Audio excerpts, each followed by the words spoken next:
Capítulo 21. O almocreve. Vai então, empacou o jumento em que eu vinha montado. Fustiguei-o, ele deu 2 corcovos, depois mais 3, enfim mais um, que me sacudiu fora da sela com tal desastre que o pé esquerdo me ficou preso no estribo. Tento agarrar-me ao ventre do animal, mas já então, espantado, disparou pela estrada fora.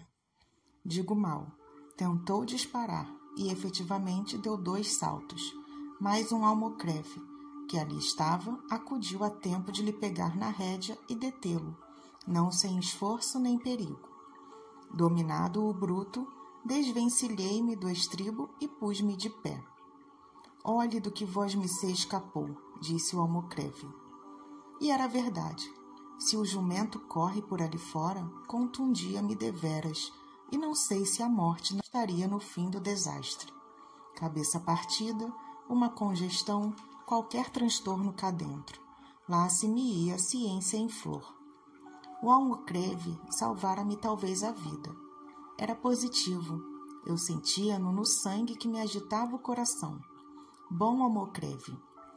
Enquanto eu tornava a consciência de mim mesmo, ele cuidava de consertar os arreios do jumento, com muito zelo e arte. Resolvi dar-lhe 3 moedas de ouro das 5 que trazia comigo. Não porque tal fosse o preço da minha vida. Essa era inestimável, mas porque era uma recompensa digna da dedicação com que ele me salvou. Está dito, dou-lhe as 3 moedas. Pronto, disse ele, apresentando-me a rédea da cavalgadura. Daqui a nada, respondi. Deixa-me que ainda não estou em mim. Ora qual, pois não é certo que ia morrendo? Se o jumento corre por aí fora, é possível, mas com a ajuda do Senhor, viu vosmecê que não aconteceu nada. Fui aos alforjes, tirei um colete velho, em cujo bolso trazia as 5 moedas de ouro, e durante esse tempo cogitei se não era excessiva a gratificação, se não bastavam 2 moedas, talvez uma. Com efeito, uma moeda era bastante para lhe dar estremeções de alegria. Examinei-lhe a roupa. Era um pobre diabo que nunca jamais vira uma moeda de ouro. Portanto, uma moeda. Tirei-a, vi-a reluzir à luz do sol. Não a viu o almocreve, porque eu tinha-lhe voltado as costas. Mas suspeitou-o, talvez. Entrou a falar ao jumento de um modo significativo. Dava-lhe conselhos. Dizia-lhe que tomasse juízo, que o senhor doutor podia castigá-lo. Um monólogo paternal. Valha-me Deus, até ouvir estalar um beijo. Era o almocreve que lhe beijava a testa. Olé, exclamei. Queira vosmecê perdoar, mas o diabo do bicho está a olhar para a gente com tanta graça. Ri-me, hesitei, meti-lhe na mão um cruzado em prata. Cavalguei o jumento e segui a trote largo, um pouco vexado. Melhor direi um pouco incerto do efeito da pratinha. Mas a algumas braças de distância olhei para trás. O almocreve fazia-me grandes cortesias, com evidentes mostras de contentamento. Adverti que devia ser assim mesmo. Eu pagara-lhe bem, pagara-lhe talvez demais. Meti os dedos no bolso do colete que trazia no corpo e senti umas moedas de cobre. Eram os vinténs que eu devera ter dado ao almocreve, em lugar do cruzado em prata. Porque, enfim, ele não levou em mira nenhuma recompensa ou virtude. Cedeu a um impulso natural, ao temperamento, aos hábitos do ofício. Acresce que a circunstância de estar, não mais adiante nem mais atrás, mas justamente no ponto do desastre, parecia constituí-lo simples instrumento da providência, e de um ou de outro modo, o mérito do ato era positivamente nenhum. Fiquei desconsolado com esta reflexão. Chamei-me pródigo, lancei o cruzado à conta das minhas dissipações antigas. Tive, porque não direi tudo, tive remorsos. Capítulo 22. Volta ao rio. Jumento de uma figa, cortaste-me o fio às reflexões. Já agora não digo o que pensei dali até Lisboa, nem o que fiz em Lisboa, na Península e em outros lugares da Europa, da velha Europa, que nesse tempo parecia remoçar. Não direi que assisti às alvoradas do romantismo, que também eu fui fazer poesia efetiva no regaço da Itália. Não direi coisa nenhuma. Teria de escrever um diário de viagem, e não umas memórias como estas são, nas quais só entra a substância da vida. Ao cabo de alguns anos de peregrinação, atendi às súplicas de meu pai. Vem, dizia ele na última carta, se não vieres depressa, acharás tua mãe morta. Esta última palavra foi para mim um golpe. Eu amava minha mãe. Tinha ainda diante dos olhos as circunstâncias da última bênção que ela me dera, a bordo do navio. Meu triste filho, nunca mais te verei, soluçava a pobre senhora, apertando-me ao peito. E essas palavras ressoavam-me agora, como uma profecia realizada. Note-se que eu estava em Veneza, ainda recendente aos versos de Lord Byron. Lá estava, mergulhado em pleno sonho, revivendo o pretérito, crendo-me na Sereníssima República. É verdade, uma vez aconteceu-me perguntar ao locandeiro se o doge ia a passeio nesse dia. Que doge, senhor mio? Caí em mim, mas não confessei a ilusão. Disse-lhe que a minha pergunta era um gênero de charada americana. Ele mostrou compreender e acrescentou que gostava muito das charadas americanas. Era um locandeiro. Pois deixei tudo isso, o locandeiro, o doge, a ponte dos suspiros, a gôndola, os versos do Lorde, as damas do Rialto. Deixei tudo e disparei como uma bala na direção do Rio de Janeiro. Vim, mas não alonguemos este capítulo. Às vezes esqueço-me a escrever, e a pena vai comendo papel com grave prejuízo meu, que sou autor. Capítulos compridos quadram melhor a leitores pesadões, e nós não somos um público infólio, mas em 12. Pouco texto, larga margem, tipo elegante, corte dourado e vinhetas. Não alonguemos o capítulo.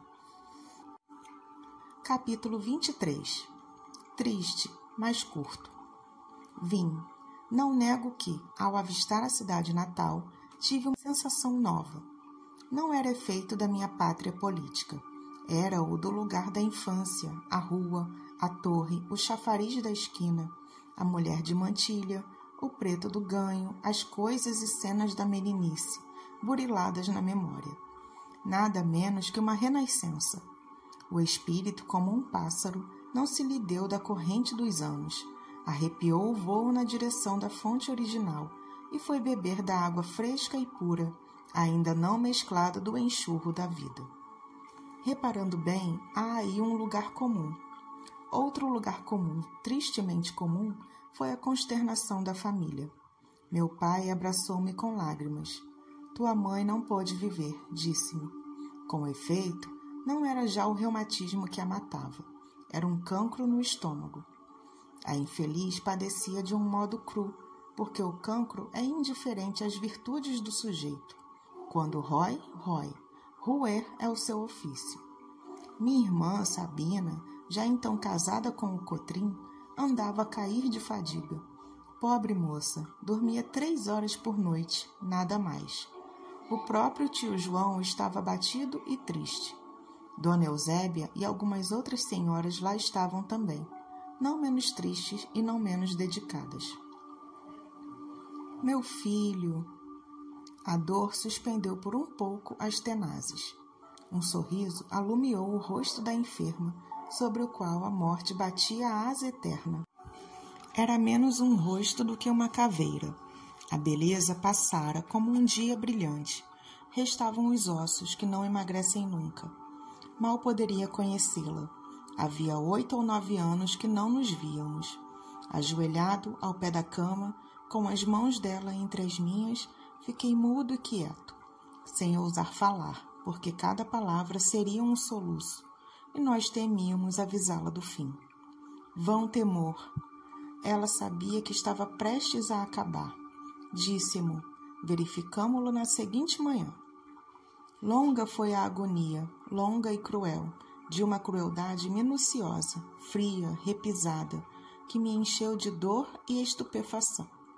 Era a primeira vez que eu via morrer alguém. Conhecia a morte de outiva. Quando muito, tinha-a visto já petrificada no rosto de algum cadáver, que acompanhei ao cemitério ou trazia-lhe a ideia embrulhada nas amplificações de retórica dos professores de coisas antigas. A morte aleivosa de César, a austera de Sócrates, a orgulhosa de Catão. Mas esse duelo do ser e do não ser, a morte em ação, dolorida, contraída, convulsa, sem aparelho político ou filosófico, a morte de uma pessoa amada, essa foi a primeira vez que a pude encarar. Não chorei. Lembra-me que não chorei durante o espetáculo. Tinha os olhos estúpidos, a garganta presa, a consciência boquiaberta. Que, uma criatura tão dócil, tão meiga, tão santa, que nunca jamais fizera verter uma lágrima de desgosto. Mãe carinhosa, esposa imaculada. Era força que morresse assim, trateada, mordida pelo dente tenaz de uma doença sem misericórdia. Confesso que tudo aquilo me pareceu obscuro, incongruente, insano.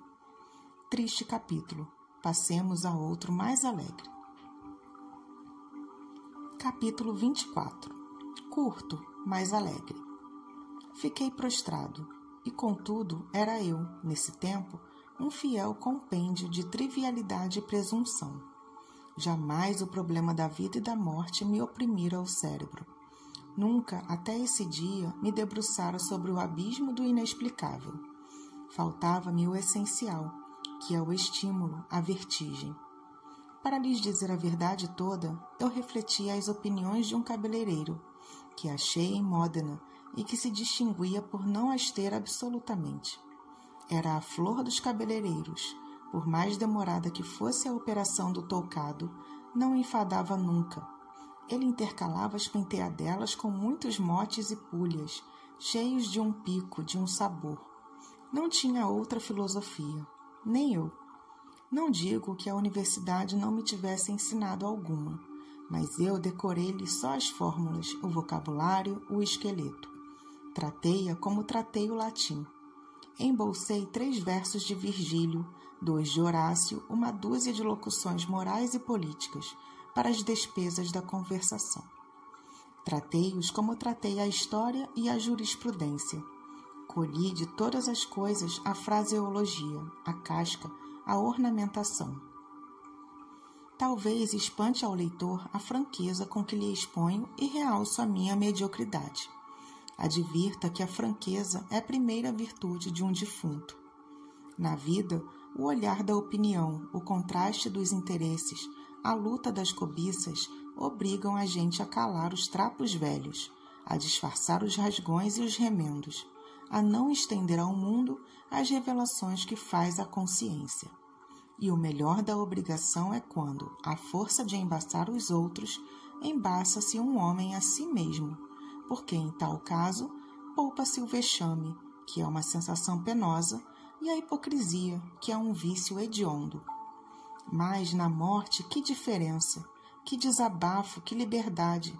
Como a gente pode sacudir fora a capa, deitar ao fosso as lantejoulas, despregar-se, despintar-se, desafeitar-se, confessar lisamente o que foi e o que deixou de ser.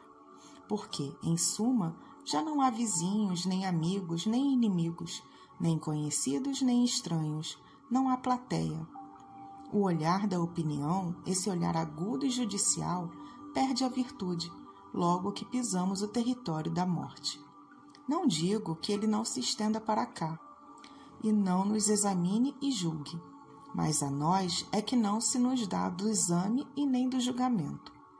Senhores vivos, não há nada tão incomensurável como o desdém dos finados. Ui, lá me ia a pena escorregar para o enfático. Sejamos simples, como era simples a vida que levei na Tijuca durante as primeiras semanas depois da morte de minha mãe. No 7º dia, acabada a missa fúnebre, travei de uma espingarda alguns livros, roupas, charutos, um moleque, o Prudêncio do capítulo 11, e fui meter-me numa velha casa de nossa propriedade. Meu pai forcejou por me torcer a resolução, mas eu é que não podia nem queria obedecer-lhe. Sabina desejava que eu fosse morar com ela algum tempo, 2 semanas ao menos. Meu cunhado esteve a ponto de me levar à fina força. Era um bom rapaz este Cotrim. Passara de estroina a circunspecto. Agora comerciava em gêneros de estiva, labutava de manhã até à noite, com ardor, com perseverança. De noite, sentado à janela, a encaracolar as suíças, não pensava em outra coisa. Amava a mulher e um filho, que então tinha e que lhe morreu alguns anos depois. Diziam que era avaro. Renunciei tudo. Tinha o espírito atônito. Creio que por então é que começou a desabotoar em mim a hipocondria, essa flor amarela, solitária e mórbida, de um cheiro inebriante e sutil. Que bom que é estar triste e não dizer coisa nenhuma. Quando esta palavra de Shakespeare me chamou a atenção, confesso que senti em mim um eco delicioso. Lembra-me que estava sentado, debaixo de um tamarineiro, com o livro do poeta aberto nas mãos, e o espírito ainda mais cabisbaixo do que a figura, ou jururu, como dizemos das galinhas tristes. Apertava ao peito a minha dor taciturna, com uma sensação única, uma coisa a que poderia chamar volúpia do aborrecimento. Volúpia do aborrecimento. Decora esta expressão, leitor. Guarda, examina, e se não chegares a entendê-la, podes concluir que ignoras uma das sensações mais sutis desse mundo e daquele tempo. Às vezes caçava, outras dormia, outras lia muito, outras, enfim, não fazia nada. Deixava-me atoar de ideia em ideia, de imaginação em imaginação, como uma borboleta vadia ou faminta. As horas iam pingando uma a uma. O sol caía, as sombras da noite velavam a montanha e a cidade. Ninguém me visitava. Recomendei expressamente que me deixassem só. 1 dia, 2 dias, 3 dias, uma semana inteira passada assim, sem dizer palavra, era bastante para sacudir-me da tijuca fora e restituir-me ao bulício. Com efeito, ao cabo de 7 dias, estava farto da solidão. A dor aplacara. O espírito já não se contentava com o uso da espingarda e dos livros, nem com a vista do arvoredo e do céu. Reagia à mocidade, era preciso viver. Meti no baú o problema da vida e da morte, os hipocondríacos do poeta, as camisas, as meditações, as gravatas, e ia fechá-lo, quando o moleque Prudêncio me disse que uma pessoa do meu conhecimento se mudara na véspera para uma casa roxa, situada a 200 passos da nossa. Quem? Inhoiô talvez não lembre, mas de Dona Eusébia. Lembra-me, é ela? Ela e a filha vieram ontem de manhã. Ocorreu-me logo o episódio de 1814 e senti-me vexado, mas adverti que os acontecimentos tinham me dado razão. Na verdade, fora impossível evitar as relações íntimas do Vilaça com a irmã do sargento Mor. Antes mesmo do meu embarque, já se boquejava misteriosamente no nascimento de uma menina. Meu tio João mandou-me dizer depois que o Vilaça, ao morrer, deixara um bom legado a Dona Eusébia, coisa que deu muito que falar em todo o bairro. O próprio tio João, guloso de escândalos, não tratou de outro assunto na carta, aliás, de muitas folhas. Tinham-me dado razão os acontecimentos. Ainda, porém, que má não me dessem, 1814 lá ia longe, e com ele a travessura, e o Vilaça e o beijo da moita. Finalmente, nenhumas relações estreitas existiam entre mim e ela. Fiz comigo essa reflexão e acabei de fechar o baú. Inhoiô não vai visitar a sinhá Dona Eusébia? Perguntou-me o Prudêncio. Foi ela quem vestiu o corpo da minha defunta senhora. Lembrei-me que a vira, entre outras senhoras, por ocasião da morte e do enterro. Ignorava, porém, que ela houvesse prestado à minha mãe esse derradeiro obséquio. A ponderação do moleque era razoável. Eu devia-lhe uma visita. Determinei fazê-la imediatamente e descer.